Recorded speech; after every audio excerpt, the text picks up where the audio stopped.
Hello friends, ఈరోజు మనం చెన్నై ఎయిర్పోర్ట్కి సమీపంలో ఉండే త్రిశూలం అనే ప్రాంతంలో ఉండే త్రిశూలనాథుడి ఆలయానికి వచ్చాము. ఈ గుడిని త్రిపురాసుందరి సమేత త్రిశూలనాథ ఆలయం అంటారు. సాక్షాత్ బ్రహ్మదేవుడు తన చేతులారా పూజలు చేసిన శివలింగమే మనం ఈ గుడిలో చూస్తున్నది. ఒకప్పుడు ఏదో కంగారులో ఉన్న పార్వతీదేవి శివుడు వచ్చేశాడు అనుకుని బ్రహ్మదేవుడికి పాదపూజ చేసిందంట. ఇక బ్రహ్మదేవుడు కూడా ఆ పాదపూజని స్వీకరించాడంట. దీన్ని గమనించిన పరమేశ్వరుడికి కోపం వచ్చి బ్రహ్మదేవుడి యొక్క 5 తలల్లో ఒక తలని ఖండించేశాడు. అలా ఖండించడం వల్ల బ్రహ్మదేవుడికి అర్థమైంది తను చేసిన తప్పు. ఇంకా ఆ తర్వాత తను ఇక్కడ భూమి మీదకి వచ్చి ఒక శివలింగాన్ని ప్రతిష్ఠ చేసి సేవలు అందజేసి తన తప్పుకి ప్రాయశ్చిత్తం వెతుక్కున్నాడు. అలా తను పూజ చేసిన శివలింగమే మనం ఇప్పుడు ఇక్కడ చూస్తున్నాము. తను చేసిన తప్పుకి మన్నించాలి, అంతేకాకుండా తన యొక్క సృష్టి ధర్మాన్ని పరమేశ్వరుడు తోడుండి నడిపించాలి అని చెప్పి 4 వేదాల్ని 4 మూలలా ఉంచి మధ్యలో శివలింగాన్ని ప్రతిష్ఠ చేసి పూజ చేశారంట. అప్పుడు అలా తను చేసిన పూజలో వెలిసిన శివలింగమే ఇక్కడ ఈ గుడిలో ఉన్నది. ఇంకా చుట్టూ 4 వేదాలు తను ఎలా అయితే పెట్టాడో ఆ 4 వేదాలు 4 కొండలుగా ఇప్పటికీ ఉన్నాయి. సో 4 కొండలకి మధ్యలో ఈ గుడి ఇక్కడ ఉండడం వల్ల చూరం అంటారు. అంటే లోయగా ఉండే ప్రాంతాన్ని కొండలకి మధ్యలో చూరం అంటారు. సో తిరుచూరంగా కూడా ఈ ప్రాంతాన్ని పిలుస్తారు. ఈ గుడి దాదాపు 12వ శతాబ్దం నుంచి ఉందని, ఇంకా కొంతమంది ఇది చోళరాజుల కాలం నాటిదని విధంగా ఎన్నో రకాలుగా హిస్టారికల్ రెఫరెన్సెస్ అయితే చెప్తున్నారు. ఎగ్జాక్ట్గా డేట్స్ అయితే ఎవరికి తెలియట్లేదు.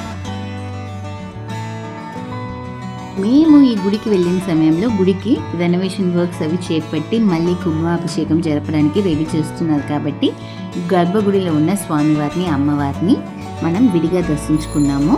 చిన్న బాలాలయంలో గుడినైతే మనం ప్రదక్షిణ చేయబోతున్నాం ప్రాకారం చుట్టూ.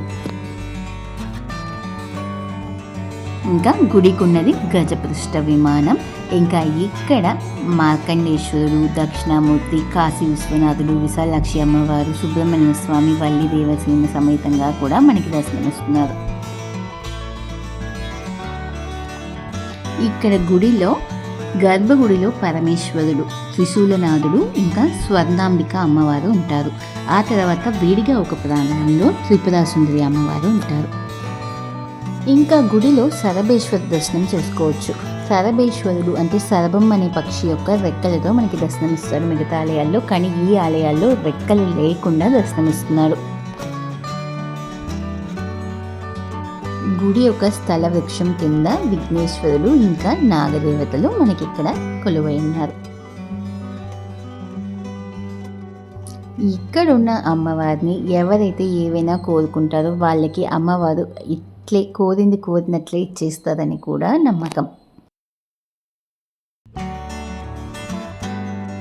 ఈ గుడి కింద ఒక సురంగ మార్గం ఉందని, ఇంకా ఆ సురంగ మార్గం పక్కనే ఉన్న కొండ మీద ఒక ప్యాలెస్కి దారి తీస్తుందని కూడా చెప్తారు.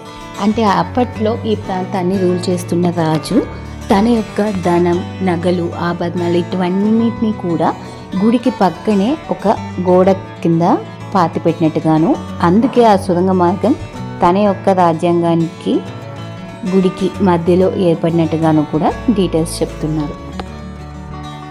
గుడికి సమీపంలో కోనేరు కూడా ఉంది, కానీ ఆ కోనేరుని కనుక్కున్నదే చాలా లేట్గా, అంటే రీసెంట్ టైమ్స్లోనే ఒక 6-7 ఇయర్స్ బ్యాకే అక్కడ కోనేరు ఉందనేదే కనిపెట్టారు. ఆ తర్వాత వాటిని క్లీన్ చేసి అక్కడ ఉన్న డ్రైనేజ్ ఇవన్నిటిని క్లియర్ చేసిన తర్వాత ఆ కోనేటికి drinking water facility pipe, tap connection ఉండడం కూడా గమనించి దాన్ని రెనోవేట్ చేసి ఉంచారు. ఎయిర్పోర్ట్ నుంచి కానీ లేదా జిఎస్టీ రోడ్, మెయిన్ రోడ్ నుంచి ఇక్కడ గుడికి రావాలంటే రోడ్స్ అయితే చాలా నేరోగా అప్ అండ్ డౌన్ అలా ఉన్నాయి. సో వీలైనంత వరకు కార్ కాకుండా బైక్స్ అలా తీసుకొచ్చారంటే ఈజీగా ఉంటుంది. కార్ తీసుకొస్తే ఇక్కడ పార్కింగ్ సదుపాయాలు అటువంటివి ఏవి లేదు కాబట్టి కొంచెం ఇబ్బంది అవుతుంది. 2000 సంవత్సరాల కన్నా పైన నుంచి ఉందంటే ఈ గుడి ఎంత పురాతనమైందో తెలుసుకోవాలి మనం. ఇంకా గుడి యొక్క చరిత్ర కూడా ఇక్కడ చాలా క్లియర్గా ప్రింట్ చేసి ఉంచారు గోడ మీద. గుడిని నిర్మించింది క్లోతింగ చోళుడు అన్నట్టుగాను రెఫరెన్స్ ఉంది ఇక్కడ. అంతేకాకుండా బ్రహ్మదేవుడు పూజించిన లింగం అని, ఇంకా ఈ ప్రాంతానికి చతుర్వేది మంగళం, తిరుచూరం, తిరుశూలం అని వివిధ పేర్లు ఎలా వచ్చాయి ఆ రెఫరెన్సెస్ అన్నీ కూడా ఇక్కడ డీటెయిల్డ్గా ఇచ్చారు. ఇక్కడ కనిపిస్తుంది మనకి ధ్వజస్తంభం, నంది. ఆ తర్వాత లోపలికి వెళ్తే గుడి. ఆ మెయిన్ ప్రాకారంలోకి మనకి ఎంట్రీ లేదు రెనోవేషన్ వర్క్స్ వల్ల. సో గుడి మిగతా అవుటర్ మొత్తం మనం ఇప్పుడు చూసాము. ఇది ఫ్రెండ్స్ మన ఇవాల్టి వీడియో నచ్చినట్లయితే తప్పకుండా లైక్ చేసుకోండి. మీ ఫ్రెండ్స్కి నచ్చుతుందనిపిస్తే షేర్ చేయడం అస్సలు మరవకండి. ఇది వరకు మన ఛానల్కి సబ్స్క్రైబ్ చేసుకోకుండా మీరు వీడియో చూస్తున్నట్లయితే తక్షణమే సబ్స్క్రైబ్ చేసుకోవాలి. మరొక బ్రహ్మాండమైన వీడియోతో మళ్ళీ మీ ముందుకు వస్తామన్నమాట. అంతవరకు సెలవు మరి. Stay tune to our channel.